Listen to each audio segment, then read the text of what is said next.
Pregnancy के दौरान blood sugar जो होता है वो बच्चे के लिए जानलेवा होता है। इसी मरीज का पहला बच्चा पेट के अंदर 9 महीने का खराब हो गया था और उसके बाद अगला बच्चा में इंसुलिन के सुई की मदद से एक जिंदा बच्चा ये पैदा कर चुकी हैं और ये अब तीसरा बच्चा लेके आ रही हैं। माँ भगवती की कृपा से ये बच्चा भी अच्छे से हम लोग इनको देंगे और ये बहुत अच्छे से इंसुलिन चला रही हैं। हम लोग पेशेंट को क्लिनिक में भर्ती नहीं कर सकते हैं इंसुलिन चलाने के लिए। इंसुलिन है ये वाला इंजेक्शन, ठीक है, ये वाला इंजेक्शन है। ये शुरू में हम लोग देते हैं बहुत कम पावर में। यहाँ पे देखिए, यहाँ पे पॉइंट लिखा हुआ है, ये 5 है, उसके बाद देखिए 10 है, 15 है, 20 है, 25 है, 30 है, ठीक है। शुरू में हम लोग बहुत कम देते हैं, हो सकता है हम 5 से ही शुरू करें और ये सिर्फ खाना खाने के साथ दिया जाता है। जिस दिन पेशेंट खाना नहीं खाएगी या जिस दिन पेशेंट लेट से खाना खाएगी या जिस दिन खाना कम खाएगी तो उस दिन इंसुलिन चाहे तो नहीं लेगी अगर वो खाना नहीं खाएगी, लेट से लेगी अगर लेट से खाना खाएगी और कम खाना खाएगी तो इंसुलिन को अपने आप थोड़ा सा कम कर देगी। अगर मान लीजिए हम लोग 5-5-5 मतलब नाश्ता, दोपहर के खाना और रात के खाना में 5-5-5 यूनिट इंसुलिन दे रहे हैं, उससे मरीज को बिल्कुल कोई तकलीफ नहीं हो रहा है, जैसे कि चक्कर, कमजोरी, थरथरी, पसीना, अलबला के बोलना, तो पेशेंट उसको 4-5 दिन में या कहे अनुसार उसको 2-2 पॉइंट या 3-3 पॉइंट जैसे लिखा गया कागज पे उसको बढ़ाते चले जाएगी। यदि मरीज को इससे चक्कर, कमजोरी, थरथरी, पसीना, अलबला के बोलना, कमजोरी होना, अजीब सा महसूस होना, इंसुलिन लेने के 2-3-4 घंटे के बाद भी अगर ये सब महसूस हो तो उसको समझ जाना चाहिए कि उसका शुगर का लेवल, चीनी का लेवल बहुत कम हो गया है। तुरंत पानी ग्लास लेगी, उसमें खूब सारा ग्लूकोज डालेगी, खूब सारा ग्लूकोज और थोड़ा सा पानी, पानी ज्यादा नहीं, ग्लूकोज ज्यादा, गाढ़ा घोल बनाकर वो पी लेगी। उस समय वो एकदम अच्छी हो जाएगी। और आइंदा से इंसुलिन का मात्रा, मान लो उसको 20 यूनिट पे ऐसा महसूस हुआ तो आइंदा से वो 20 नहीं, उसको 2 पॉइंट या 3 पॉइंट कम करके लेगी। तकलीफ नहीं होगा तो बढ़ाएगी, तकलीफ होगा तो घटाएगी। इस होशियारी से अगर मरीज इंसुलिन लेगी उसको बिल्कुल कुछ नहीं होगा और बच्चे का सेहत वो संभाल पाएगी। यदि कभी भी किसी भी कारण अगर पेशेंट इंसुलिन के कारण बेहोश हो जाती है तब तो पेशेंट अपने लिए कुछ नहीं कर सकती है क्योंकि वो तो बेहोश पड़ी है। इसीलिए इंसुलिन लेती हुई हर पेशेंट के गार्जियन को, परिवार में छोटा छोटा बच्चा को भी ये पता होना चाहिए कि अगर ये मरीज कभी भी बेहोश पाई गई तो उसको तुरंत ग्लूकोज का पानी चढ़ा लेना है। इसलिए घर में पहले से ही ग्लूकोज का पानी, सिरिंज सब रेडी रखेंगे और किसी नर्स कंपाउंडर से बात करके रखेंगे कि इनकेस इमरजेंसी में उनकी जरूरत पड़े तो वो तुरंत आके पानी चढ़ा सके। आपको ये ध्यान आपके बच्चे के लिए खुद करना बेहद जरूरी है। बच्चा कम चले, इंसुलिन को बढ़ाएं, मरीज को तकलीफ हो, इंसुलिन को घटाएं। यही खेल आपको 9 महीना खेलना है और स्वस्थ बच्चा शिवम हॉस्पिटल से लेके जाना है। ये ग्लूकोज आप लोग अपने पास हमेशा इमरजेंसी में रखेंगे जो लोग इंसुलिन इस्तेमाल करता है। ये एक 10% का डेक्सट्रोज ये अपने पास रखेंगे, देखिए 10% डेक्सट्रोज, ठीक है। एक आईवी सेट और इंट्राकैथ, ठीक है ना, ये इमरजेंसी के लिए है। इतना तो आप लोग अपना, हम लोग अभी आप लोगों के लिए एक बैग यहाँ से हम लोग दे रहे हैं, ये सब अपने बैग में हमेशा रखें।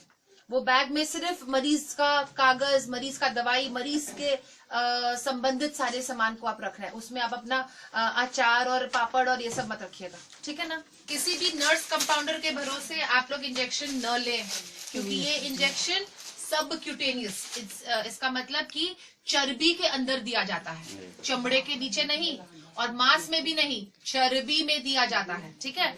और ये ज्ञान बहुत कम लोगों को है, इसलिए हम लोग इतना मेहनत से आपको सिखा रहे हैं, तब क्यों किसी पे पैसा वेस्ट करोगे, आप खुद से इंजेक्शन लोगे। कैसे देना है, ये है मेगा हेप का इंजेक्शन, ठीक है। और मेगा हेप का इंजेक्शन जो होता है वो पड़ता है पूरा 40 यूनिट। इसको खोल के फेंक दिए, इसको फेंक दिए, ठीक है। कोई भी चीज लेने से पहले आपको देना पड़ता है, जैसे मेरे से ज्ञान लेने से पहले मेरा फीस देना पड़ा, उसी तरह से आप इसमें से दवाई लेने से पहले इसको क्या दोगे, हवा, इसलिए पूरा खोल दो, ठीक है। इसको अलग से संभाल के रखो, फिर इसको उल्टा करो, बहुत प्यार से, अब एकदम फोकस करो, बहुत प्यार से इसके अंदर आप नीडल को घुसाओ, ठीक है। और पहले इसको बढ़िया से हवा दे दो, हवा दिए। अब इसमें से 40 यूनिट, देखो 40 यूनिट निकल रहा है दवाई, पूरा 40 यूनिट दवाई ले लिया, ठीक है।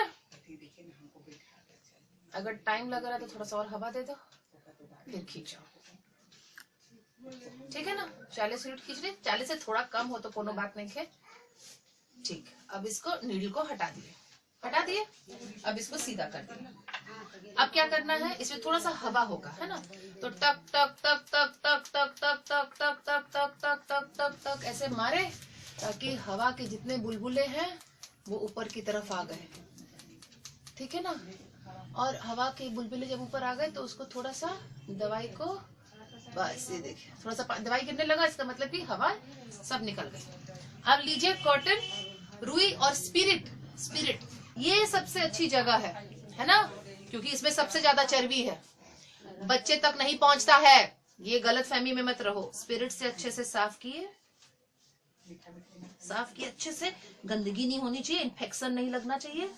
फिर स्पिरिट को अच्छे साफ जगह पे रखे और हाथ से उसको सुखाए, फूक से नहीं सुखाना है, फूक में थूक और थूक में गंदगी, है ना। हाथ से ऐसे करके सुखाए। अब इसको लिए इंजेक्शन को, ना ऐसे करके भोंकना है और ना ऐसे करके जाना है, बीचों बीच, ना 90 डिग्रीज ना 0 डिग्री, 45 डिग्री में, ठीक है ना। ऐसे करके अंदर लो, अपने हाथ से लो, पकड़ो मेरी जान, जीनत तम्मान, चलो अल्लाह का नाम लो, गया अंदर, गया। अब चलो भोंको उसको, करो, सब कुछ हुई, सब्जी काट ली तो सुई ना ली, ये देखो बढ़िया से ले रही है।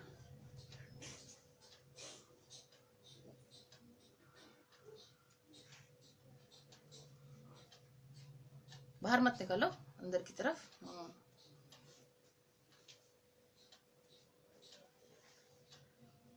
अगर बर्फ का टुकड़ा हो आपके पास, सुई लेने के तुरंत बाद बर्फ के टुकड़े से इसको रगड़ दो, बर्फ के टुकड़े से, ठीक है। बर्फ का टुकड़ा।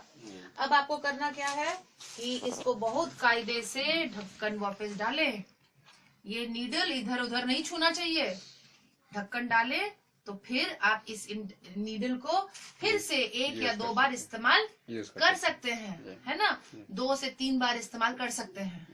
ये पीछे वाला डाले तो डाले, नहीं डाले तो कोनो बात नहीं। और इसको अभी संभाल के इसमें प्यार से ऐसे रख दिए, इसको बंद कर दिए और अगला इंजेक्शन का इंतजार किए। मेगा हेप का इंजेक्शन का कोई टाइम नहीं है, जब मन करे दे सकते हैं, खाना खाई हो तो, नहीं खाई हो तो, उसे कोई लेना देना नहीं है। इंसुलिन का इंजेक्शन खाने के साथ लिया जाता है हमेशा, ठीक है ना। आप अपने गांव में, अपने रिश्तेदारों में बहुत बार सुने होंगे कि सब कुछ ठीक था और अचानक बच्चा 9 महीने में आते आते अचानक वो चलना बंद कर देता है। वो इसलिए होता है कि अगर पेशेंट का शुगर थोड़ा सा भी बढ़ जाता है, बच्चे से वो बर्दाश्त नहीं होता और अचानक उसकी मौत हो जाती है, सब कुछ ठीक होने के बावजूद। पहले जमाने में डॉक्टर लोग बोलता था कि गर्दन में नाल के कारण ऐसा हुआ, जबकि वो उसके कारण नहीं होता है। उसी डर से हम लोग हर मरीज को इंसुलिन चलाते हैं, ठीक है ना। बच्चे के चाल पे ध्यान रखना मरीज का फर्ज है, उसके गार्जियन का नहीं।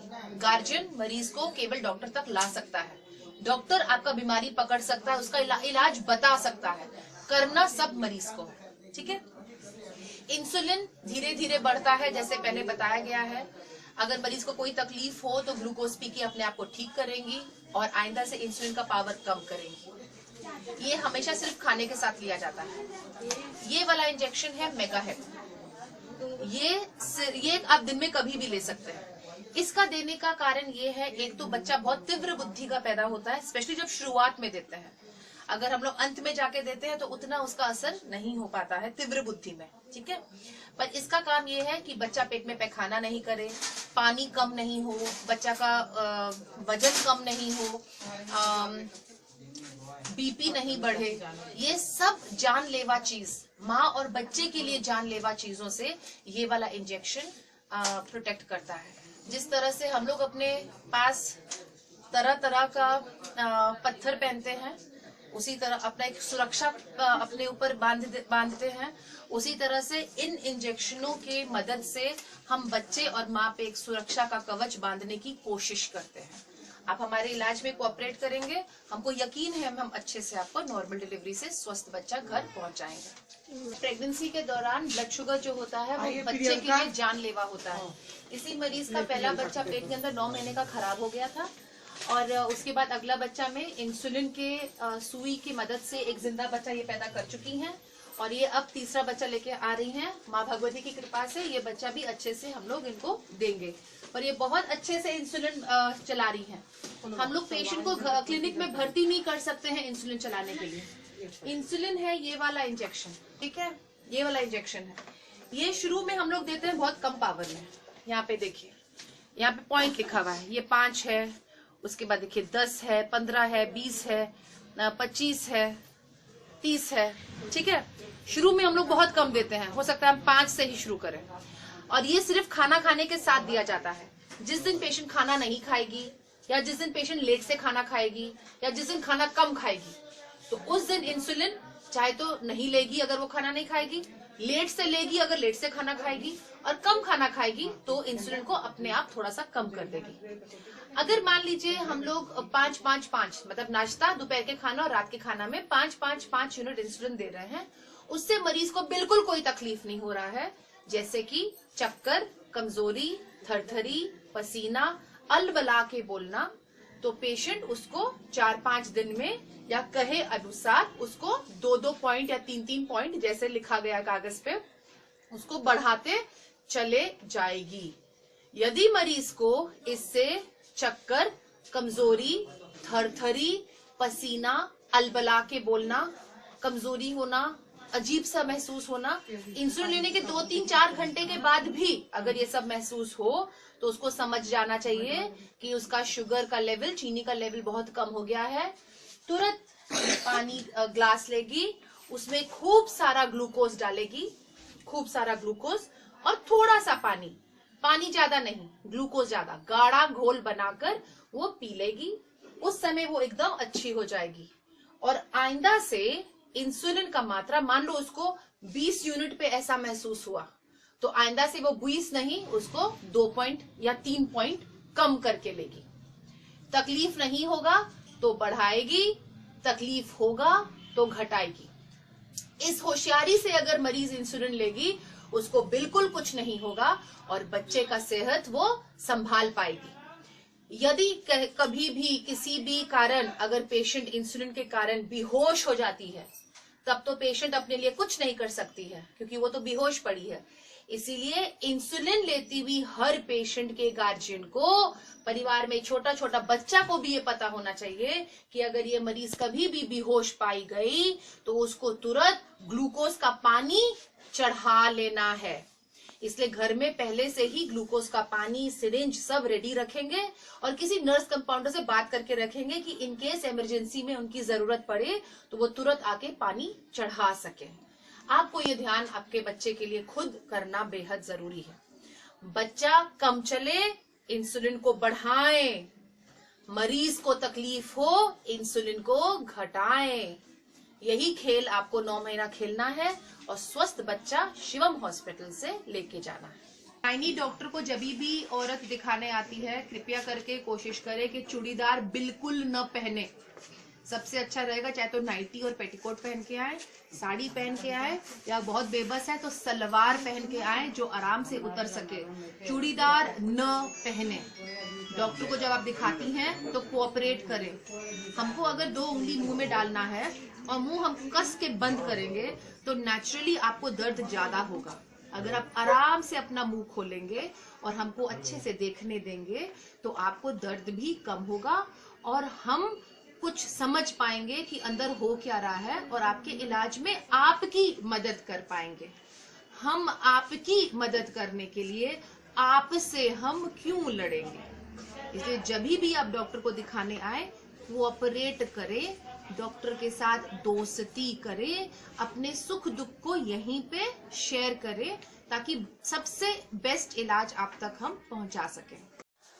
मेरा सलाह रहेगा, जो मरीज बहुत दूर से आते हैं, जैसे कि छपरा से, गोपालगंज से, नेपाल से, जहानाबाद से, नवादा से, वो लोग 2 या 3 दिन तक यहाँ पे नहीं रह सकते हैं। इसलिए आप लोग सुबह 7 बजे के लगभग आ जाइए। अपना आप क्या कर रही हो अभी? पूजा करो। प्लीज बाहर से आते हैं उन लोगों को हम, मेरा सलाह है, जैसे कि जो लोग छपरा, गोपालगंज, नवादा, नेपाल से आते हैं, मेरा सलाह ये रहेगा कि आप सुबह 7 बजे आ जाएं, अपना नंबर लगवा लें, हिस्ट्री बनवा लें। हिस्ट्री के आधार पे कौन कौन जांच आपके लिए जरूरी है, ताकि आपका बीमारी डॉक्टर पकड़ सके, वो सब जांच करवा लें। रिपोर्ट आते आते 12, 1, 2 बज ही जाता है। तब तक आप लोग चाहे तो इंतजार करें, या बगल में आप अगर रूम लिए हैं वहां चले जाइए, या बगल में पार्क है वहां चले जाइए, कुछ खाइए पीजिए, और फिर 2 बजे अपना सारा रिपोर्ट लेके अपना कागज हलीम को जमा कर दीजिए, ताकि हम आपको क्रम में देख सकें। क्योंकि एक दिन में आपका सारा काम होता है, आपका जांच भी हो जाता है, आपका हिस्ट्री भी बन जाता है, आपको रिपोर्ट भी मिल जाता है, डॉक्टर भी देख लेता है और डॉक्टर रिपोर्ट भी देख लेता है। ये 5 काम आपका एक दिन के अंदर होता है। इसलिए कृपया करके आप लोग हड़बड़ाए नहीं। इससे ज्यादा फास्ट काम इस दुनिया में कहीं पे भी नहीं होता है। अगर आप लोकल हैं और आपको इस क्लिनिक के अंदर बैठने में बहुत दिक्कत होता है, तो आप सुबह आके अपना हिस्ट्री बनवाएं, अपना जांच दें और अपने घर चले जाएं, और आप शाम को 5 बजे आकर अपना रिपोर्ट लेके डॉक्टर को दिखवा के घर चले जाएं। 7 बजे के बाद कोई नया मरीज को एंटरटेन हम लोग नहीं करना चाहते हैं, अनलेस कोई बहुत इमरजेंसी हो, मतलब भर्ती करने वाला मरीज। इसीलिए आप ये मत सोचिए कि 7 बजे आप आएंगे तो गर्मा गर्म डॉक्टर देख लेगा बिना जांच के। हम बिना जांच के आपका चेहरा देख सकते हैं, आपके साथ चाय पी सकते हैं, आपके बारे में आपके साथ फिल्मों का डिस्कशन कर सकते हैं, पर हम बीमारी का इलाज नहीं कर सकते हैं। For that I want reports, हमको रिपोर्ट्स की बेहद जरूरत है। प्रेगनेंसी के दौरान 7 महीने के बाद ब्लड टेस्ट और अल्ट्रासाउंड दोनों मुझे अपने ही हॉस्पिटल का चाहिए। उससे पहले भले आप कहीं और से लाएं तो शायद हम स्वीकार कर लें, क्योंकि मेरा पूरा इलाज आपके रिपोर्ट के ऊपर निर्भर करता है। जिस तरह से आपका कुंडली आपके सही जन्म स्थान, जन्म का समय और तिथि पे ही निर्भर करता है, उसी तरह से मेरा इलाज आपके सही रिपोर्ट पे निर्भर करता है। अगर आपका रिपोर्ट गलत, मेरा इलाज गलत। इसलिए हम गलत नहीं है, आप गलत हैं। कृपया करके अपने इलाज को सीरियसली ले। हम लोग बहुत दिल से काम करने की कोशिश करते हैं, हम तो खास तौर से हम हर मरीज से यही उम्मीद करते हैं कि आप भी उतने ही दिल से अपना इलाज को स्वीकारें। मरीज अपने इलाज के लिए सबसे पहले खुद जिम्मेवार है। हम आपको सिर्फ गाइड करते हैं कि आपको कौन सी बीमारी है, आपके लिए सबसे अच्छा क्या चीज होगा, वो नहीं तो आपके ऊपर दूसरा ऑप्शन क्या है। इसलिए डॉक्टर को अपना सबसे बढ़िया दोस्त बनाकर अपने इलाज को खुशी खुशी स्वीकारें। आप ये मत सोचिए कि आप रिपोर्ट लाए हैं और गर्मा गर्म आपको अंदर पेश कर दिया जाएगा। रिपोर्ट आपको गुरुजी को सबमिट करना है, चाहे आप कोई भी हो, आप मेरी बहन भी क्यों नहीं हो, आपको विनती है कि रिपोर्ट आप गुरुजी को सबमिट करें, क्योंकि आप अगर मेरी बहन हैं तो आपको भी अच्छे इलाज का उतना ही अधिकार है जैसे मेरे बाकी मरीजों को है। क्योंकि मैं हर एक मरीज को अच्छा इलाज करती हूँ, इसलिए मेरा सिस्टम ऐसा बना है कि हर एक मरीज को अच्छा इलाज मिले। अगर आप उस सिस्टम से बाहर अपने आप को निकालेंगी तो आप खुद ब खुद अच्छे इलाज से अपने आप को वंचित कर रही हैं। आप अपना कागज गुरुजी को दे, गुरुजी सारे रिपोर्ट्स को लाल कलम से नोट डाउन करते हैं, केस को समझते हैं, मेरी असिस्टेंट डॉक्टर उसके ऊपर कमेंट करती हैं, और तब वो लोग सारे रिपोर्ट्स, मान लो 5-6 जो जमा हो जाते हैं, लगभग 10 से 20 मिनट के अंतराल में अंदर लाते हैं, हमसे चेक करवा के आप तक वापस पहुंचाते हैं। रिपोर्ट्स के साथ अगर आप हमसे मिलना चाहते हैं तो आप उस पे लिख दीजिए मिलना चाहते हैं, या गुरुजी को बता दीजिए मिलना चाहते हैं, तो वो आपको रिपोर्ट के साथ जरूर अंदर मिलवाएंगे। आप अपना 10 या 20 मिनट बचाने के लिए डॉक्टर का 10 से 20 मिनट बर्बाद करते हैं, और इस तरह के 100 मरीज अगर रोज 10 से 20 मिनट मेरा बर्बाद करेंगे तो मेरा तो पूरा दिन बर्बाद हो जाएगा और हम इलाज बिल्कुल नहीं कर पाएंगे। तो ज्यादा अच्छा है कि आप अपने 10-20 मिनट को कीमती न समझ के बाकी मरीजों की सुविधा के लिए, आप ही के जैसे वो भी बीमार हैं, वो भी मेरी उतनी ही जरूरत है जितनी आपको है। हम छोटा सा व्यवस्था बाहर कैंटीन का किए हैं आपके बच्चों के सुविधा के लिए, आपके सुविधा के लिए कोशिश करेंगे थोड़े से झूला और वो सब भी वहां पे डाल दें ताकि आपके बच्चे थोड़ा सा खेल सकें। कृपया करके छोटे बच्चों को चेंबर के अंदर न लाएं। हमको रोते हुए बच्चे बिल्कुल पसंद नहीं है, क्योंकि हम लोग बहुत मेहनत करते हैं कि हम आपके घर में खिलकारियां बच्चों की भेजें। माँ को अगर बच्चे से अलग किया जाएगा तो बच्चा जरूर रोएगा। यदि आपको लगता है कि माँ से बच्चे को अलग करने से बच्चा रोने वाला है तो आप माँ के साथ बच्चे को मेरे चेंबर में जरूर भेज सकते हैं, पर माँ की गोदी से फिर उसको अलग न करें। बच्चे को गोद में लेते हुए मरीज को फिर लेटना होगा और बच्चे के साथ ही हम पेशेंट को एग्जामिन करेंगे। कृपया करके इस चीज पे ध्यान रखें कि बच्चा मेरे चेंबर में नहीं रोए। आप अपने मोबाइल्स को कृपया करके ऑफ करके आएं। जिस तरह से हम बाकी मरीजों को मुझे डिस्टर्ब करने से रोक रहे हैं, क्योंकि मुझे आपके साथ सिर्फ 5 मिनट का वक्त मिलने वाला है और हम चाहते हैं कि वो 5 मिनट आप अच्छे से उपयोग करें। इसी तरह से आपको भी वो 5 मिनट में कोई फोन आके आपको डिस्टर्ब न करे, उसका ध्यान आपको देना बेहद जरूरी है। प्रेगनेंसी के दौरान ब्लड शुगर जो होता है वो बच्चे के लिए जानलेवा होता है। इसी मरीज का पहला बच्चा पेट के अंदर 9 महीने का खराब हो गया था, और उसके बाद अगला बच्चा में इंसुलिन के सुई की मदद से एक जिंदा बच्चा ये पैदा कर चुकी हैं, और ये अब तीसरा बच्चा लेके आ रही हैं। माँ भगवती की कृपा से ये बच्चा भी अच्छे से हम लोग इनको देंगे, और ये बहुत अच्छे से इंसुलिन चला रही हैं। हम लोग पेशेंट को क्लिनिक में भर्ती नहीं कर सकते हैं इंसुलिन चलाने के लिए। इंसुलिन है ये वाला इंजेक्शन, ठीक है, ये वाला इंजेक्शन है। ये शुरू में हम लोग देते हैं बहुत कम पावर में। यहाँ पे देखिए, यहाँ पे पॉइंट लिखा हुआ है, ये 5 है, उसके बाद देखिए 10 है, 15 है, 20 है, 25 है, 30 है, ठीक है। शुरू में हम लोग बहुत कम देते हैं, हो सकता है हम 5 से ही शुरू करें, और ये सिर्फ खाना खाने के साथ दिया जाता है। जिस दिन पेशेंट खाना नहीं खाएगी, या जिस दिन पेशेंट लेट से खाना खाएगी, या जिस दिन खाना कम खाएगी, तो उस दिन इंसुलिन चाहे तो नहीं लेगी अगर वो खाना नहीं खाएगी, लेट से लेगी अगर लेट से खाना खाएगी, और कम खाना खाएगी तो इंसुलिन को अपने आप थोड़ा सा कम कर देगी। अगर मान लीजिए हम लोग 5-5-5 मतलब नाश्ता, दोपहर के खाना और रात के खाना में 5-5-5 यूनिट इंसुलिन दे रहे हैं, उससे मरीज को बिल्कुल कोई तकलीफ नहीं हो रहा है, जैसे कि चक्कर, कमजोरी, थरथरी, पसीना, अलबला के बोलना, तो पेशेंट उसको 4-5 दिन में या कहे अनुसार उसको 2-2 पॉइंट या 3-3 पॉइंट जैसे लिखा गया कागज पे, उसको बढ़ाते चले जाएगी। यदि मरीज को इससे चक्कर, कमजोरी, थरथरी, पसीना, अलबला के बोलना, कमजोरी होना, अजीब सा महसूस होना, इंसुलिन लेने के 2-3-4 घंटे के बाद भी अगर ये सब महसूस हो तो उसको समझ जाना चाहिए कि उसका शुगर का लेवल, चीनी का लेवल बहुत कम हो गया है। तुरंत पानी ग्लास लेगी, उसमें खूब सारा ग्लूकोज डालेगी, खूब सारा ग्लूकोज और थोड़ा सा पानी, पानी ज्यादा नहीं, ग्लूकोज ज्यादा, गाढ़ा घोल बनाकर वो पी लेगी। उस समय वो एकदम अच्छी हो जाएगी। और आइंदा से इंसुलिन का मात्रा, मान लो उसको 20 यूनिट पे ऐसा महसूस हुआ, तो आइंदा से वो 20 नहीं, उसको 2 पॉइंट या 3 पॉइंट कम करके लेगी। तकलीफ नहीं होगा तो बढ़ाएगी, तकलीफ होगा तो घटाएगी। इस होशियारी से अगर मरीज इंसुलिन लेगी, उसको बिल्कुल कुछ नहीं होगा और बच्चे का सेहत वो संभाल पाएगी। यदि कभी भी किसी भी कारण अगर पेशेंट इंसुलिन के कारण बेहोश हो जाती है, तब तो पेशेंट अपने लिए कुछ नहीं कर सकती है क्योंकि वो तो बेहोश पड़ी है। इसीलिए इंसुलिन लेती हुई हर पेशेंट के गार्जियन को, परिवार में छोटा छोटा बच्चा को भी ये पता होना चाहिए कि अगर ये मरीज कभी भी बेहोश पाई गई तो उसको तुरंत ग्लूकोज का पानी चढ़ा लेना है।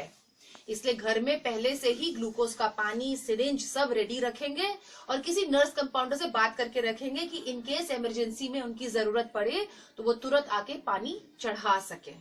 आपको ये ध्यान आपके बच्चे के लिए खुद करना बेहद जरूरी है। बच्चा कम चले, इंसुलिन को बढ़ाएं। मरीज को तकलीफ हो, इंसुलिन को घटाएं। यही खेल आपको 9 महीना खेलना है और स्वस्थ बच्चा शिवम हॉस्पिटल से लेके जाना है।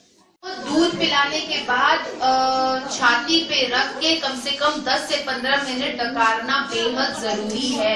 एक नहीं अनेक बच्चों की मौत हुई है क्योंकि दूध पिलाने के बाद माँ बच्चे को लिटा देती है, दूध सरक जाता है और 15-20 मिनट के अंदर पूरा गेम खत्म हो जाता है।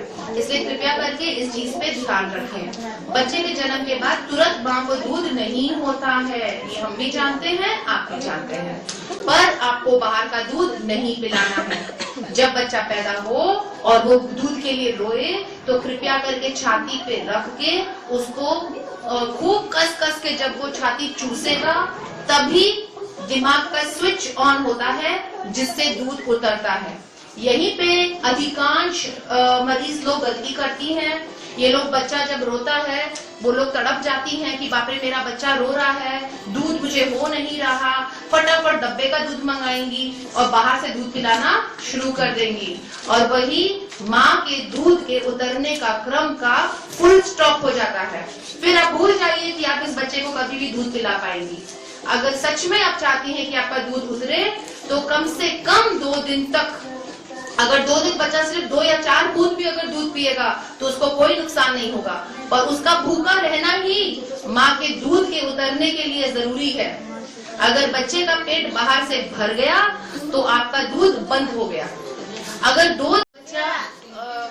बच्चा दूध पीने के बाद मुंह से कभी कभी उसको फेंक देता है, इसीलिए तो आपको बोला जा रहा है कि बच्चे को उल्टी जो करना है ना, उल्टी क्योंकि आप बच्चे को दूध पिलाने के बाद छाती पे रख के उसको डकार नहीं रही है, इसलिए वो उल्टी कर रहा है। बच्चे का हमेशा सर ऊंचा और धड़ नीचे होना चाहिए। इस बात का तो आपको बेहद ख्याल रखना होगा। बच्चा पेट में पालते समय शारिका रॉय इज रिस्पॉन्सिबल, पर एक बार हम बाहर निकाल देते हैं तो यू आर रिस्पॉन्सिबल। जब तक पेट में है तो वो मेरा है, जब निकल गया तो तेरा है। ऑपरेशन के बाद भी नॉर्मल डिलीवरी से बच्चे होते हैं, बट उसके लिए भी हम आपसे विनती करते हैं कि कम से कम 5 या 6 महीने से आप मेरे इलाज में रहें ताकि हम बच्चे को बहुत ज्यादा मोटा नहीं होने दें। नहीं तो अचानक बचदानी फटने का हमेशा एक डर रहता है और वो चीज प्रिडिक्टेबल नहीं है, अचानक होता है। तो चाह कर भी हम लोग फिर आपकी मदद शायद नहीं कर पाए और खुशी के बजाय यहाँ से अब दुख लेके जाए। इसलिए मेरा 9 महीने का इलाज ज्यादा जरूरी है क्योंकि हम नॉर्मल के लायक बच्चे को बनाते हैं। अगर आप 9 महीना इधर उधर इलाज कराकर सिर्फ डिलीवरी के लिए मेरे पास आएंगी तो कभी कभी धोखा भी खा सकती हैं। प्रेगनेंसी के दौरान ब्लड शुगर जो होता है वो बच्चे के लिए जानलेवा होता है। इसी मरीज का पहला बच्चा पेट के अंदर 9 महीने का खराब हो गया था और उसके बाद अगला बच्चा में इंसुलिन के सुई की मदद से एक जिंदा बच्चा ये पैदा कर चुकी हैं और ये अब तीसरा बच्चा लेके आ रही हैं। माँ भगवती की कृपा से ये बच्चा भी अच्छे से हम लोग इनको देंगे और ये बहुत अच्छे से इंसुलिन चला रही हैं। हम लोग पेशेंट को क्लिनिक में भर्ती नहीं कर सकते हैं इंसुलिन चलाने के लिए। इंसुलिन है ये वाला इंजेक्शन, ठीक है, ये वाला इंजेक्शन है। ये शुरू में हम लोग देते हैं बहुत कम पावर में। यहाँ पे देखिए, यहाँ पे पॉइंट लिखा हुआ है, ये 5 है, उसके बाद देखिए 10 है, 15 है, 20 है, 25 है, 30 है, ठीक है। शुरू में हम लोग बहुत कम देते हैं, हो सकता है हम 5 से ही शुरू करें और ये सिर्फ खाना खाने के साथ दिया जाता है। जिस दिन पेशेंट खाना नहीं खाएगी या जिस दिन पेशेंट लेट से खाना खाएगी या जिस दिन खाना कम खाएगी तो उस दिन इंसुलिन चाहे तो नहीं लेगी अगर वो खाना नहीं खाएगी, लेट से लेगी अगर लेट से खाना खाएगी और कम खाना खाएगी तो इंसुलिन को अपने आप थोड़ा सा कम कर देगी। अगर मान लीजिए हम लोग 5-5-5 मतलब नाश्ता, दोपहर के खाना और रात के खाना में 5-5-5 यूनिट इंसुलिन दे रहे हैं, उससे मरीज को बिल्कुल कोई तकलीफ नहीं हो रहा है, जैसे कि चक्कर, कमजोरी, थरथरी, पसीना, अलबला के बोलना, तो पेशेंट उसको 4-5 दिन में या कहे अनुसार उसको 2-2 पॉइंट या 3-3 पॉइंट जैसे लिखा गया कागज पे उसको बढ़ाते चले जाएगी। यदि मरीज को इससे चक्कर, कमजोरी, थरथरी, पसीना, अलबला के बोलना, कमजोरी होना, अजीब सा महसूस होना, इंसुलिन लेने के 2-3-4 घंटे के बाद भी अगर ये सब महसूस हो तो उसको समझ जाना चाहिए कि उसका शुगर का लेवल, चीनी का लेवल बहुत कम हो गया है। तुरंत पानी ग्लास लेगी, उसमें खूब सारा ग्लूकोज डालेगी, खूब सारा ग्लूकोज और थोड़ा सा पानी, पानी ज्यादा नहीं, ग्लूकोज ज्यादा, गाढ़ा घोल बनाकर वो पी लेगी। उस समय वो एकदम अच्छी हो जाएगी। और आइंदा से इंसुलिन का मात्रा, मान लो उसको 20 यूनिट पे ऐसा महसूस हुआ, तो आइंदा से वो 20 नहीं, उसको 2 पॉइंट या 3 पॉइंट कम करके लेगी। तकलीफ नहीं होगा तो बढ़ाएगी, तकलीफ होगा तो घटाएगी। इस होशियारी से अगर मरीज इंसुलिन लेगी, उसको बिल्कुल कुछ नहीं होगा और बच्चे का सेहत वो संभाल पाएगी। यदि कभी भी किसी भी कारण अगर पेशेंट इंसुलिन के कारण बेहोश हो जाती है, तब तो पेशेंट अपने लिए कुछ नहीं कर सकती है, क्योंकि वो तो बेहोश पड़ी है। इसीलिए इंसुलिन लेती हुई हर पेशेंट के गार्जियन को, परिवार में छोटा छोटा बच्चा को भी ये पता होना चाहिए कि अगर ये मरीज कभी भी बेहोश पाई गई तो उसको तुरंत ग्लूकोज का पानी चढ़ा लेना है। इसलिए घर में पहले से ही ग्लूकोज का पानी, सिरिंज सब रेडी रखेंगे और किसी नर्स कंपाउंडर से बात करके रखेंगे कि इन केस इमरजेंसी में उनकी जरूरत पड़े तो वो तुरंत आके पानी चढ़ा सके। आपको ये ध्यान आपके बच्चे के लिए खुद करना बेहद जरूरी है। बच्चा कम चले, इंसुलिन को बढ़ाएं, मरीज को तकलीफ हो, इंसुलिन को घटाएं। यही खेल आपको 9 महीना खेलना है और स्वस्थ बच्चा शिवम हॉस्पिटल से लेके जाना है। जब बच्चा पेट में रहता है ना, तो वो समझे कि एक फल है जो पेड़ में पल रहा है, ठीक है ना। जब फल पक जाता है तो वो अपने आप गिरता है, फल पकता है तो अपने आप गिरता है ना। उसी तरह से जब बच्चा 9 महीने का होता है, अपने आप दर्द शुरू होता है, गिरता है। कभी कभी फल जो है वो पेड़ में लटके सड़ जाता है, गिरता नहीं है। उसी तरह से बच्चे के साथ भी होता है, कभी कभी बच्चा पेट के अंदर पड़े पड़े सड़ जाता है और दर्द शुरू नहीं होता है। तो यही डॉक्टर का फर्ज है कि सही वक्त पे बच्चे को पेट के अंदर सड़ने से पहले दर्द शुरू कराकर नॉर्मल डिलीवरी से बच्चे को पैदा करें। अपने दर्द का इंतज़ार करना बहुत बड़ी बेवकूफ़ी होती है। अपने दर्द से बच्चा ज़रूर जल्दी से होता है, अपने दर्द से बच्चा ज़रूर कम कष्ट में होता है, पर अपने दर्द का इंतज़ार में आप बहुत बार धोखा खा सकती हैं, ऑपरेशन के रास्ते पे चल सकती हैं और सबसे खतरनाक बच्चे के जान से हाथ धो सकती हैं। इसीलिए दर्द शुरू कराने का ही प्रक्रिया शुरू किया गया है। उसमें मेहनत डॉक्टर का भी ज़्यादा होता है, मरीज के परिजन को भी ज़्यादा मेहनत करना पड़ता है, नर्स लोगों को भी ज़्यादा मेहनत करना पड़ता है, पर हम लोगों को रिजल्ट अच्छा मिलता है। बहुत सारी बच्चों की जान उसके कारण बची है और ऑपरेशन से लाखों सैकड़ों पेशेंट बचे हैं। मेगा हेप का जो सुई है वो जब हम क्यों देते हैं, क्योंकि बच्चे और माँ का कनेक्शन बहुत अच्छा बने। बहुत बार आप ऐसे देखे होंगे कि बच्चा अल्ट्रासाउंड में दिखता है 6 महीना, 7 महीना, 8 महीना में कि वो खराब हो रहा है, और उसका उपाय यही है कि ऑपरेशन करिए और बच्चे को बाहर निकालिए और बच्चे का इलाज इंक्यूबेटर में करें। अगर ये माँ और बच्चे का कनेक्शन अच्छा होगा तो हम लोग, बच्चा अगर बीमार दिखेगा 7 महीना 8 महीने में, तो हम बच्चे को पेट में रखते हुए माँ के द्वारा दवाइयाँ बच्चे तक पहुँचा सकते हैं और बच्चे को ऑपरेशन करके बाहर निकालने की ज़रूरत नहीं पड़ती है। इसलिए ये इंजेक्शन बहुत ज़रूरी है। इस इंजेक्शन को फ्रिज में रखिएगा, ठंडा होना चाहिए। ये इंजेक्शन चमड़ी में नहीं पड़ता है, ये इंजेक्शन मसल में नहीं पड़ता है, ये चमड़ी और मसल के बीच में जो चर्बी होती है, चर्बी में देना पड़ता है। अगर चमड़े में आप देंगे तो चमड़े का में घाव हो जाएगा, और अगर जाके मसल में दीजिएगा तो वहाँ पे हेमेटोमा बन जाता है। इसीलिए मसल और चमड़े के बीच में जो चर्बी होती है उसमें ये इंजेक्शन जरूर दें। बहुत सारे ऐसे महिलाएं हैं जो डॉक्टर को 9 महीना नहीं दिखाती हैं और खूब अच्छे से बच्चा घर में पैदा होता है, खेत में पैदा होता है, घर में हो जाता है, 2 टेटनस का सुई भी उन लोगों को नहीं पड़ता, खूब अच्छे से बच्चा पैदा करती हैं। तो क्या ज़रूरी है इतना दूर दूर से लोग आते हैं यहाँ पे इलाज कराने के लिए? क्योंकि अगर आप बिना इलाज के बच्चा पैदा कर रहे हो अपने घर में, तो अगर सब कुछ अच्छा हुआ तो वेरी गुड, अगर अच्छा नहीं हुआ, बच्चे की मौत हो गई या माँ की मौत हो गई, तो उसके लिए जिम्मेवार आप सिर्फ और सिर्फ अपने नसीब को दे सकते हो। आप तो डॉक्टर को दिखाए नहीं, आप डॉक्टर को कैसे इल्ज़ाम दोगे, है कि नहीं? जब मरीज इतना दूर से चल के पटना आता है, इलाज कराता है, उस समय कुछ भी अगर हादसा होता है बच्चे के साथ या मरीज के साथ, करने वाला उसमें भी खुदा ही होता है। बच्चा, किसी भी बच्चे को या माँ को डॉक्टर नहीं मारना चाहता है, पर उस समय अगर कोई भी हादसा होता है उसके लिए जिम्मेवार आप अपने नसीब को नहीं देते हैं, उस समय आप जिम्मेवार अपने डॉक्टर को ही देते हैं। इसीलिए जब आप इलाज कर रहे हो तो आपको अच्छे से इलाज करना है। बहुत अच्छे से इलाज करने के बावजूद, बहुत सतर्क होने के बावजूद, इतना सुई दवाई लेने के बावजूद कितने बच्चों को और माँ को लोग नहीं बचा पाता है। स्मिता पाटिल जैसी हस्ती की मौत बॉम्बे हॉस्पिटल जैसी जगह में बेस्ट ऑफ बेस्ट डॉक्टर के रहते हुए में हुई है। इसलिए कम से कम अगर आप किसी डॉक्टर के इलाज में हो, उसकी इज्जत रखिए, उसका इलाज जैसे बोला जा रहा है वैसे आप सीख के जाइए। इतना मेहनत हम लोग करते हैं, रिकॉर्डिंग आपके लिए करते हैं, एक एक स्टाफ को बोला गया आपको सिखाने के लिए, बहुत यहाँ पे मेहनत होता है एक एक मरीज़ के ऊपर, तो आपको भी थोड़ा मेहनत तो अपने ऊपर करना पड़ेगा। आलस करके घर में रह जाइएगा। आपका एक बच्चा पहले ख़राब हो चुका था, फिर मेरे यहाँ इलाज आप पूरा 9 महीना कराया, अच्छा बच्चा घर लेकर गए, तीसरे में फिर लापरवाही शुरू, फिर घर बैठ गए 4 महीना, तो बच्चा खराब कर दिया, है ना? डिलीवरी कराना बहुत बड़ी चीज़ नहीं है, डिलीवरी के लायक बच्चे को बनाना, ये 9 महीने का इलाज आप लोगों के लिए बहुत ज़्यादा महत्वपूर्ण है। बच्चा अगर उल्टा होता है तो हम लोग इस तरह से बोलते हैं व्यायाम करने के लिए। पेशेंट व्यायाम नहीं भी करेगी तो हो सकता है बच्चा पलट जाए, सीधा हो जाए, ठीक है ना? पर व्यायाम करने से बच्चा पलटने का चांस थोड़ा सा और बढ़ जाता है।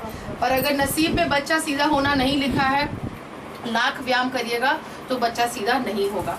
कंधा एकदम ज़मीन पे होना चाहिए, सर आराम से ऐसे मोड़ के, ताकि एकदम रिलैक्स्ड मरीज हो, एकदम टेंशन में नहीं रहना है। ये कमर को जितना ऊंचा कर सकती हैं उतना ऊंचा करें, ये जितना नीचे बना एकदम से ज़मीन से छूना है।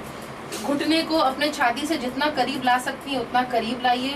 दोनों घुटनों के बीच में जगह होनी चाहिए, यहाँ से करीब आइए, करते जाइए। दोनों घुटनों के बीच में इसको थोड़ा सा फैला के रखिए, ताकि आपका जो गर्भ में मतलब जो पेट है जिसमें बच्चा है वो वहाँ पे अट जाए।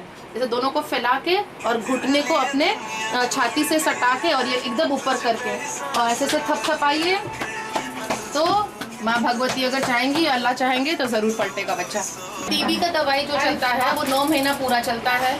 2 महीना वाइकॉक्स 4 चलता है, 2 महीने के बाद वो वाइकॉक्स प्लेन या 2 पे आ जाते हैं और उसकी एक ही गोली चलती है। ये दवाई कैसे खानी है अच्छे से यहाँ से गुरुजी से समझ के जाना चाहिए या हमसे समझ के जाएं। ये दवाई पूरा 9 महीना चलेगा, बीच में सिर्फ और सिर्फ तब बंद होगा अगर ब्लड के टेस्ट में जॉन्डिस साबित हो या मरीज को बिल्कुल नहीं पचे।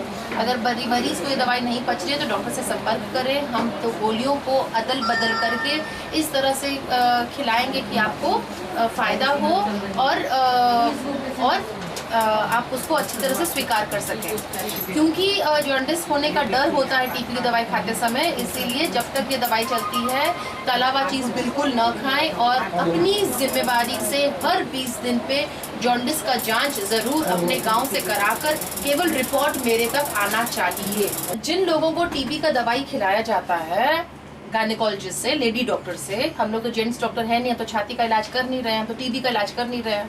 हम लोग टीबी का दवाई इसलिए खिलाते हैं ताकि हम बच्चेदानी को और उपजाऊ बनाएं। 90% मरीजों को टीबी का दवाई ही केवल खिलाने से प्रेगनेंसी ठहर जाती है। ये टीबी का दवाई फर्टिलाइजर का काम करता है बच्चेदानी के मट्टी के अंदर। अगर बीज बोने से पहले हम ज़मीन में खूब अच्छे से फर्टिलाइज़र मिलाएं और तब बीज बोए तो उस बीज को जड़ पकड़ना ही है। इसीलिए इस दवाई का इस्तेमाल किया जाता है। कृपया करके ये न सोचें कि आपकी मरीज को टीबी है और इसलिए टीबी का दवाई खिलाया जा रहा है। इसके बारे में अच्छे से जानकारी लेकर आप जाएं। ये टीबी का दवाई नीलम के पत्थर के जैसा है, अगर आपको सूट कर गया तो आपको राजा बना देगा, सूट नहीं किया तो आपको बहुत दिक्कत में डाल देगा। हम चाहते हैं कि हम आपको राजा ही बनाएं, आपको दिक्कत हम जरूर नहीं देना चाहते हैं। इसलिए ये दवाई लेते समय कोऑपरेट जरूर करें। हर 20 दिन पे जॉन्डिस का जांच जरूर करवाएं अपने गांव में। यहाँ पे आके ये जॉन्डिस का जांच कराने की जरूरत बिल्कुल नहीं है। जिन लोगों के पति यहाँ पे नहीं रहते हैं वो लोग बांझपन का इलाज कराना चाहते हैं, तो पति के शौहर के आने के कम से कम 15 दिन पहले आके अगर हमसे मिलेंगे तो मैं उनको बच्चा पैदा करने के लिए तैयार कर सकती हूँ। मुझे कम से कम 15 दिन का समय चाहिए होता है, कम से कम 15 दिन का समय चाहिए होता है बीमारी को समझने के लिए कि क्यों बच्चा पेट में नहीं ठहर रहा है। ये पट्टी है नाइट्रोडर्म पैच, ठीक है ना, ये लगाया जाता है ताकि ब्लीडिंग नहीं हो और दर्द नहीं हो। वक्त से पहले 7वां 8वां बच्चा पैदा नहीं हो, उसके लिए ये वाला पट्टी साटा जाता है, ठीक है ना। कितनी साटा जाता है? मैं बता रही हूँ, ये यहाँ पे दवाई है, ये जो ब्राउन है ना, भूरा के अंदर में दवाई है, ये उसका खोल है। इस तरह से दवाई इसको यहाँ पे पेट पे साटो, पेट पे इस तरह से साट लिए और इस खोल को अच्छी तरह से, अब इधर आओ, अब इस खोल को अच्छी तरह से इसके अंदर रख लिए, ठीक है ना। ये पट्टी साटने से हो सकता है 1, 2, 3, 4, 5, 6, 7, 8 घंटे के बाद माथा भारी हो जाए, दिल का धड़कन बहुत तेज हो जाए, अल्पलाहट सा महसूस हो, किसी प्रकार का तकलीफ हो, इस पट्टी के कारण घबराना नहीं है। इस पट्टी को उखाड़ देना है और इस खोल से फिर वापस साट देना है, ऐसे करके वापस साट दिए और इंतजार करना है कि जो सर भारी हुआ था वो ठीक हो जाए। जब सर ठीक हो जाए और अब मन अच्छा लगने लगे, फिर इसको अपने खोल से निकाले, इस तरह से निकाले और उसको फिर साटे, ठीक है। इस प्रकार बार बार साटे निकाले, साटे निकाले, साटे निकाले। और ये पट्टी 2 दिन तक दवाई फेंकती है। 2 दिन के बाद आप खुद देखेंगे कि उसमें से जो क्रीम के जैसा चिकनापन है वो खत्म हो गया है। तब उसके बाद 2 दिन के बाद उस पट्टी को उखाड़ के फेंक सकते हैं। अगला पट्टी आप 5 दिन या 7 दिन के बाद साटेंगी, जैसे डॉक्टर बताएगी उस तरह से। प्रेगनेंसी के दौरान ब्लड शुगर जो होता है वो बच्चे के लिए जानलेवा होता है। इसी मरीज का पहला बच्चा पेट के अंदर 9 महीने का खराब हो गया था और उसके बाद अगला बच्चा में इंसुलिन के सुई की मदद से एक जिंदा बच्चा ये पैदा कर चुकी हैं और ये अब तीसरा बच्चा लेके आ रही हैं। माँ भगवती की कृपा से ये बच्चा भी अच्छे से हम लोग इनको देंगे और ये बहुत अच्छे से इंसुलिन चला रही हैं। हम लोग पेशेंट को क्लिनिक में भर्ती नहीं कर सकते हैं इंसुलिन चलाने के लिए। इंसुलिन है ये वाला इंजेक्शन, ठीक है, ये वाला इंजेक्शन है। ये शुरू में हम लोग देते हैं बहुत कम पावर में। यहाँ पे देखिए, यहाँ पे पॉइंट लिखा हुआ है, ये 5 है, उसके बाद देखिए 10 है, 15 है, 20 है, 25 है, 30 है, ठीक है। शुरू में हम लोग बहुत कम देते हैं, हो सकता है हम 5 से ही शुरू करें। और ये सिर्फ खाना खाने के साथ दिया जाता है। जिस दिन पेशेंट खाना नहीं खाएगी या जिस दिन पेशेंट लेट से खाना खाएगी या जिस दिन खाना कम खाएगी, तो उस दिन इंसुलिन चाहे तो नहीं लेगी अगर वो खाना नहीं खाएगी, लेट से लेगी अगर लेट से खाना खाएगी, और कम खाना खाएगी तो इंसुलिन को अपने आप थोड़ा सा कम कर देगी। अगर मान लीजिए हम लोग 5-5-5 मतलब नाश्ता, दोपहर के खाना और रात के खाना में 5-5-5 यूनिट इंसुलिन दे रहे हैं, उससे मरीज को बिल्कुल कोई तकलीफ नहीं हो रहा है, जैसे कि चक्कर, कमजोरी, थरथरी, पसीना, अलबला के बोलना, तो पेशेंट उसको 4-5 दिन में या कहे अनुसार उसको 2-2 पॉइंट या 3-3 पॉइंट जैसे लिखा गया कागज पे, उसको बढ़ाते चले जाएगी। यदि मरीज को इससे चक्कर, कमजोरी, थरथरी, पसीना, अलबला के बोलना, कमजोरी होना, अजीब सा महसूस होना, इंसुलिन लेने के 2-3-4 घंटे के बाद भी अगर ये सब महसूस हो तो उसको समझ जाना चाहिए कि उसका शुगर का लेवल, चीनी का लेवल बहुत कम हो गया है। तुरंत पानी ग्लास लेगी, उसमें खूब सारा ग्लूकोज डालेगी, खूब सारा ग्लूकोज और थोड़ा सा पानी, पानी ज्यादा नहीं, ग्लूकोज ज्यादा, गाढ़ा घोल बनाकर वो पी लेगी। उस समय वो एकदम अच्छी हो जाएगी। और आइंदा से इंसुलिन का मात्रा, मान लो उसको 20 यूनिट पे ऐसा महसूस हुआ, तो आइंदा से वो 20 नहीं, उसको 2 पॉइंट या 3 पॉइंट कम करके लेगी। तकलीफ नहीं होगा तो बढ़ाएगी, तकलीफ होगा तो घटाएगी। इस होशियारी से अगर मरीज इंसुलिन लेगी, उसको बिल्कुल कुछ नहीं होगा और बच्चे का सेहत वो संभाल पाएगी। यदि कभी भी किसी भी कारण अगर पेशेंट इंसुलिन के कारण बेहोश हो जाती है, तब तो पेशेंट अपने लिए कुछ नहीं कर सकती है क्योंकि वो तो बेहोश पड़ी है। इसीलिए इंसुलिन लेती हुई हर पेशेंट के गार्जियन को, परिवार में छोटा छोटा बच्चा को भी ये पता होना चाहिए कि अगर ये मरीज कभी भी बेहोश पाई गई तो उसको तुरंत ग्लूकोज का पानी चढ़ा लेना है। इसलिए घर में पहले से ही ग्लूकोज का पानी, सिरिंज सब रेडी रखेंगे और किसी नर्स कंपाउंडर से बात करके रखेंगे कि इन केस इमरजेंसी में उनकी जरूरत पड़े तो वो तुरंत आके पानी चढ़ा सके। आपको ये ध्यान आपके बच्चे के लिए खुद करना बेहद जरूरी है। बच्चा कम चले, इंसुलिन को बढ़ाएं, मरीज को तकलीफ हो, इंसुलिन को घटाएं। यही खेल आपको 9 महीना खेलना है और स्वस्थ बच्चा शिवम हॉस्पिटल से लेके जाना है। आज में पीसीआर का जांच इसलिए होता है ये जानने के लिए कि बचदानी के अंदर का जो मिट्टी है वो उपजाऊ है कि नहीं। कोई भी इंसान खेती करने से पहले सबसे पहले ये देखता है कि उसका खेत उपजाऊ है कि नहीं। बंजर जमीन में बीज बोने से कोनो फायदा नहीं, पैसा की बर्बादी होती है, ठीक है ना। इसलिए पीसीआर का जांच कराया जाता है। नंबर 2 ये देखना होता है कि पेशेंट का बचदानी का जो ट्यूब है, वो खुला है कि नहीं। अगर ट्यूब जैम होगा तो अंडा और कीटाणु मिल नहीं पाएगा, है ना। नंबर 3 देखना है कि पत्ती में कीटाणु है कि नहीं। अगर पत्ती ही में कीटाणु नहीं है तो लाख इलाज करने के बावजूद भी हमको रिजल्ट मिलेगा 0 सन्नाटा। उसी तरह से पत्नी को अंडा फूटना चाहिए, उसका भी जांच करना जरूरी है। और 5वां, पेशेंट के हार्मोन्स ठीक होने चाहिए। ये 5 चीज अगर हम लोग की एकदम ठीक ऑर्डर में होगी तो बच्चा होना स्वाभाविक है। ये तो बुद्धिमानी का बलिहारी है। इससे ज्यादा बुद्धि, पैसा नहीं किसी के पास हो तो वो जिंदगी अच्छे से बिता सकता है। बुद्धि किसी के पास नहीं हो तो वो जिंदगी अच्छे से नहीं जिंदगी बिताता तो सब कोई है, अच्छे से जिंदगी नहीं बिताता है। कम पैसे में अच्छा जिंदगी बिताने के लिए बुद्धि चाहिए, और बहुत पैसा हो और बुद्धि नहीं हो तो भी आपकी जिंदगी अच्छी हो ही नहीं सकती है। इसलिए पैसा नहीं, बुद्धि के पीछे भागें तो आप जिंदगी में बहुत आगे जाएंगे। पैसे से खुशी नहीं आती है, दिल और दिमाग से आती है। आप लोगों की गलत फहमी है कि पैसा कमा के आप लोग खुश होंगे। दिल और दिमाग को अच्छा करें। एक चीज जो हम आए दिन देखते हैं कि पेशेंट का जब पहला बच्चा खराब होता है, देखिए आईयूडी, तो वो बहुत अच्छे से शुरू से इलाज मेरे यहाँ करवाती है और जिंदा बच्चा लेके चली जाती है। उसके बाद जो बच्चा होता है फिर लापरवाही करती है, घर में रह जाती है। वही बहाना कि हम दूर से आते हैं, नजदीक से आते हैं, घर में सास बीमार थी तो ससुर का तबीयत खराब था, शादी था, छुट्टी था, बहानों का कोई अंत नहीं होता है। इलाज शुरू करती है फिर देर से, और कभी कभी इलाज करती ही नहीं है और फिर हादसे से अपने आप को गुजारना पड़ता है। इस तरह का काम न करें। अगर आप एक बार बच्चा खो चुके हैं और जिस दरवाजे से आप शुरू से इलाज करवा कर एक सुंदर स्वस्थ बच्चा घर लेकर गए हैं, आपको मेहनत अपने दूसरे बच्चे पर उतना ही करना आपका फर्ज बनता है। उस समय ये सब बहाना नहीं, बच्चा छोटा था तो नहीं आ सकते थे, जितना गांव दूर पहले था उतना ही गांव दूर आज है।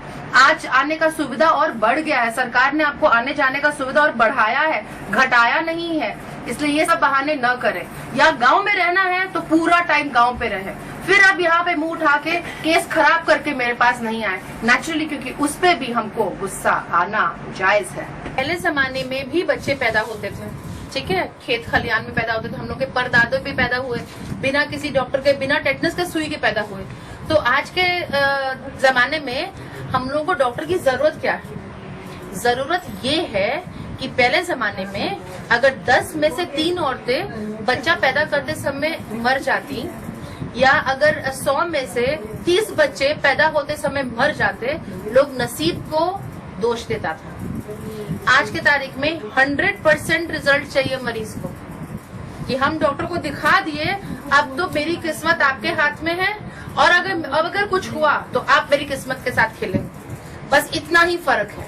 अगर आज के तारीख में भी मरीज अपने नसीब पे विश्वास करे, भगवान पे विश्वास करे, खुदा पे विश्वास करे, तो डॉक्टर को इतना ज्यादा ऑपरेशन करने की जरूरत ही नहीं है, इतना ज्यादा सुई दवाई देने की जरूरत ही नहीं है, इतना हॉस्पिटल में भर्ती करने की जरूरत ही नहीं है। क्योंकि अपने बेस्ट इलाज के बावजूद भी अगर हादसा हो, हम जानते हैं कि मरीज हमको मोहब्बत करता है, वो हमको कुछ नहीं बोलेगा। वो यही बोलेगा कि डॉक्टर आप बहुत मेहनत की, मेरा नसीब खराब था। आज के तारीख में एक मरीज ऐसा नहीं बोलेगा। इसीलिए इतना परिवर्तन इलाज में आया है। इस बात को आप लोग अच्छे से समझ लीजिए और कोशिश कीजिए कि अच्छा डॉक्टर चुने। हो सकता है कोई भी दुनिया में हो आपके मनपसंद का, उनकी बात माने, उनसे दोस्ती करके रहें और बाकी अपने नसीब पे छोड़ें। डॉक्टरी ही ऐसी एक परीक्षा है जिसमें अगर मरीज सहयोग नहीं देगा तो हम पास कर नहीं सकते हैं। इसीलिए मैं एक एक मरीज जो मेरा बात नहीं मानता है और मेरा बात नहीं मानने के कारण उसका केस खराब होता है, उस मरीज पे तो हमको बहुत गुस्सा आता है, जो बहुत जायज है, क्योंकि हम बहुत अच्छे से पढ़ के अपना परीक्षा दे रहे हैं, हम बहुत मेहनत कर रहे हैं, हम अपने सारे स्टाफ से बहुत मेहनत करा रहे हैं और सिर्फ आपकी लापरवाही के कारण अगर केस खराब होता है तो वो बर्दाश्त नहीं कर सकते हैं। अगर हम लोग सब मिलके, मेरा स्टाफ, आप, मैं, आपके परिजन सब मिलके ये परीक्षा देंगे तो 99% हम लोगों को पास होना ही होना है। 1% तो खुदा के ऊपर छोड़ना ही पड़ता है, क्योंकि उनके मर्जी के बिना कुछ नहीं होगा, कितनों तो हम लोग मेहनत कर ले, पर कम से कम खुदा और भगवान ये तो इतना बोले हैं कि हम लोग मेहनत करें। नॉर्मल डिलीवरी के लिए अपना दर्द लेकर अगर मरीज आती है तो कोई डाउट नहीं है कि डॉक्टर के लिए भी और मरीज के लिए सबसे अच्छी चीज है, क्योंकि बहुत कम देर में डिलीवरी हो जाता है, कोई परेशानी नहीं। पेशेंट आई, 8-9 घंटा दर्द हुआ, बच्चा हो गया। पर हम तभी भी यहाँ पे अपने दर्द का इंतजार नहीं करते हैं, क्योंकि अपना दर्द का कोई भरोसा नहीं। बहुत बार ऐसा होता है कि अपना दर्द शुरू होने से पहले ही बच्चा पेट के अंदर सड़ जाता है, तो वो अपने दर्द का फायदा क्या जब मुझे जिंदा बच्चा नहीं मिल पाया। बहुत बार डेट पार हो जाता है और अपना दर्द नहीं होता है और फिर बच्चे को जानलेवा कष्ट हो जाता है, तो उस आराम वाले नॉर्मल डिलीवरी का क्या फायदा जब अपने जिंदा बच्चा और स्वस्थ बच्चे को पैदा नहीं कर पाई। और तीसरा, बहुत बार ऐसा होता है कि अपने दर्द का इंतजार करते करते करते करते करते केस ऑपरेशन का बन जाता है। तो हम चाह रहे थे कि जल्दी से डिलीवरी हो जाए, इसलिए अपने दर्द का इंतजार कर रहे थे और हुआ उसका एकदम विपरीत, चाहे तो केस ऑपरेशन का बन गया या बच्चे के जान को नुकसान हुआ। इसलिए मेरा मानना है कि भले मरीज को, मरीज के परिजन को और हमको भले एक्स्ट्रा मेहनत करना पड़े, पर अगर हम स्वस्थ रूप से नॉर्मल डिलीवरी चाहते हैं तो ये सबसे बेहतरीन तरीका है। ये आप लोगों के लिए नॉलेज के लिए है। ओपीडी में एक सुई का सुई दिलाई 10 रुपया है। अगर कोई आपसे उससे ज्यादा रुपया मांग रहा है तो कृपया करके मैनेजमेंट को खबर करें। वार्ड में जो पेशेंट भर्ती हो चुकी है उससे कोई सुई दिलाई नहीं लेना है, 1 रुपया का सुई दिलाई नहीं लेना है। अगर आप सिर्फ माइनर कराने आ रहे हैं और टेटनस का सुई लेना पड़े, या आप बाहर रहते हैं, बाहर डेरा लेके रह रहे हैं और आप नर्स लोगों का मतलब कि सर्विस उपयोग कर रहे हैं, तो आप 10 रुपया सुई दिलाई उनको दे सकते हैं। पर अगर आप भर्ती हो चुके हैं तो 1 रुपया सुई दिलाई किसी भी नर्स को नहीं देना है। आप इंट्रालिपिड या पानी चढ़ाने के लिए भी अगर भर्ती हो गए हैं, आपका रजिस्ट्रेशन 200 रुपया का हो गया है, तो सुई दिलाई नहीं देना है। इस पे ध्यान रखें। डिलीवरी के बाद पेशेंट से 1 रुपया मांगना यहाँ के कानून के मुताबिक गुनाह है, क्योंकि हम उन डॉक्टरों में से नहीं है जो स्टाफ को कम पेमेंट दे और बोले कि बाकी तुम मरीज से नोचो। हम अपने मेहनत का बहुत अच्छा हिस्सा अपने स्टाफ में पेमेंट के रूप में देते हैं, ताकि वो पूरे दिल और जान से आप लोगों की सेवा करें। शौक से अगर कोई 10-20 रुपया दे तो वो अलग बात है, खैर हम उसके लिए भी बोलते हैं कि उसकी भी कोई ज़रूरत नहीं है। आप अपने हक से नर्स लोगों की सेवा का उपयोग करें। नर्स लोगों को कभी भी आर्थिक दिक्कत होती है तो हम उनकी सेवा में हाजिर होते हैं। आप कृपया करके नर्स के दबाव से या नर्स के डर से उन लोगों को पैसा देके, घूस देके उनसे सेवा लेने की कोशिश न करें। उनको अपने दिल और जान से आपकी सेवा करने के लिए अच्छा खासा पेमेंट इस हॉस्पिटल के द्वारा आप ही लोगों से पैसा लेके दिया जाता है। प्रेगनेंसी के दौरान ब्लड शुगर जो होता है वो बच्चे के लिए जानलेवा होता है। इसी मरीज का पहला बच्चा पेट के अंदर 9 महीने का खराब हो गया था और उसके बाद अगला बच्चा में इंसुलिन के सुई की मदद से एक जिंदा बच्चा ये पैदा कर चुकी हैं और ये अब तीसरा बच्चा लेके आ रही हैं। माँ भगवती की कृपा से ये बच्चा भी अच्छे से हम लोग इनको देंगे और ये बहुत अच्छे से इंसुलिन चला रही हैं। हम लोग पेशेंट को क्लिनिक में भर्ती नहीं कर सकते हैं इंसुलिन चलाने के लिए। इंसुलिन है ये वाला इंजेक्शन, ठीक है, ये वाला इंजेक्शन है। ये शुरू में हम लोग देते हैं बहुत कम पावर में। यहाँ पे देखिए, यहाँ पे पॉइंट लिखा हुआ है, ये 5 है, उसके बाद देखिए 10 है, 15 है, 20 है, 25 है, 30 है, ठीक है। शुरू में हम लोग बहुत कम देते हैं, हो सकता है हम 5 से ही शुरू करें। और ये सिर्फ खाना खाने के साथ दिया जाता है। जिस दिन पेशेंट खाना नहीं खाएगी या जिस दिन पेशेंट लेट से खाना खाएगी या जिस दिन खाना कम खाएगी तो उस दिन इंसुलिन चाहे तो नहीं लेगी अगर वो खाना नहीं खाएगी, लेट से लेगी अगर लेट से खाना खाएगी, और कम खाना खाएगी तो इंसुलिन को अपने आप थोड़ा सा कम कर देगी। अगर मान लीजिए हम लोग 5-5-5 मतलब नाश्ता, दोपहर के खाना और रात के खाना में 5-5-5 यूनिट इंसुलिन दे रहे हैं, उससे मरीज को बिल्कुल कोई तकलीफ नहीं हो रहा है, जैसे कि चक्कर, कमजोरी, थरथरी, पसीना, अलबला के बोलना, तो पेशेंट उसको 4-5 दिन में या कहे अनुसार उसको 2-2 पॉइंट या 3-3 पॉइंट जैसे लिखा गया कागज पे उसको बढ़ाते चले जाएगी। यदि मरीज को इससे चक्कर, कमजोरी, थरथरी, पसीना, अलबला के बोलना, कमजोरी होना, अजीब सा महसूस होना, इंसुलिन लेने के 2-3-4 घंटे के बाद भी अगर ये सब महसूस हो तो उसको समझ जाना चाहिए कि उसका शुगर का लेवल, चीनी का लेवल बहुत कम हो गया है। तुरंत पानी ग्लास लेगी, उसमें खूब सारा ग्लूकोज डालेगी, खूब सारा ग्लूकोज और थोड़ा सा पानी, पानी ज्यादा नहीं, ग्लूकोज ज्यादा, गाढ़ा घोल बनाकर वो पी लेगी। उस समय वो एकदम अच्छी हो जाएगी। और आइंदा से इंसुलिन का मात्रा, मान लो उसको 20 यूनिट पे ऐसा महसूस हुआ तो आइंदा से वो 20 नहीं, उसको 2 पॉइंट या 3 पॉइंट कम करके लेगी।